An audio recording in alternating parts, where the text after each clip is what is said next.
د پاکستان ځانګړي استازي له خليلزاد سره بیا په کومو پټو رازونو خبرې کړې دي او اشرف غني بیا تازه څه ویلي دي دا کولی شئ په دې ویډیو کې تر اخره وګورئ.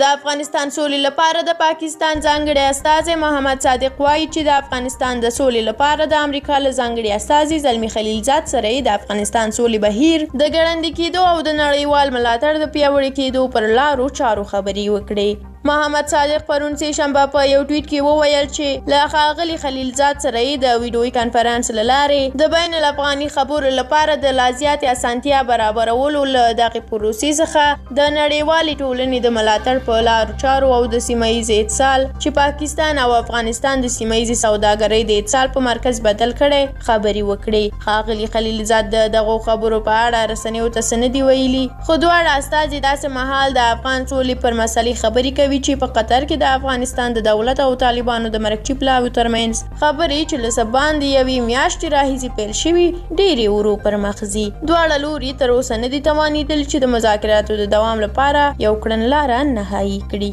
او په همدې حال کې بیا د افغانستان ولسمشر وایي چې افغانان د خپل خپلواکۍ د ساتلو لپاره یو قانوني نظام ته اړتیا لري او دغه نظام هم د قوې په مشروع استعمال ساتل کیږي. اشرف غني دغه څرګندونې پرون د هیواد د امنیتي او دفاعي ځواکونو د اصلاحاتو او پیاوړتیا په کنفرانس کې چې پارک کې جوړه شوې وه وکړې. په دغه کنفرانس کې د ټولو امنیتي ارګانونو او د نورو اړوندو ادارو مسؤلینو ګډون کړی و. ښاغلي غني په هلمند کې روان جګړې ته په اشارې هم وویل چې د طالبانو د بریدونو د مخنیوي لپاره د افغان امنیتي او دفاعي ځواکونو اقدامات د هغوی د لوړو وړتیاوو څرګندونه کوي. د ارګ په ویب سایټ کې په دې اړه د ولسمشر غني د څرګندونو نور جزئیات نه دي ورکړل شوي. خو له هلمند د ازادۍ راډیو د خبریال د راپورونو له مخې په تېرو څو ورځو کې وسلوالو طالبانو لښکرګاه ته نږدې د باباجي سیمې په ګډون ډېرې سیمې نورې هم نیولې دي.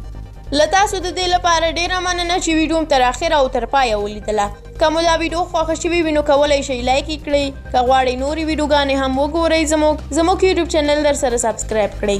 تر بیا وبلې ویډیو په لوی او بخښونکي خدای مو سپارم هر چیرته چې یاست اباد او خوشحاله اوسئ.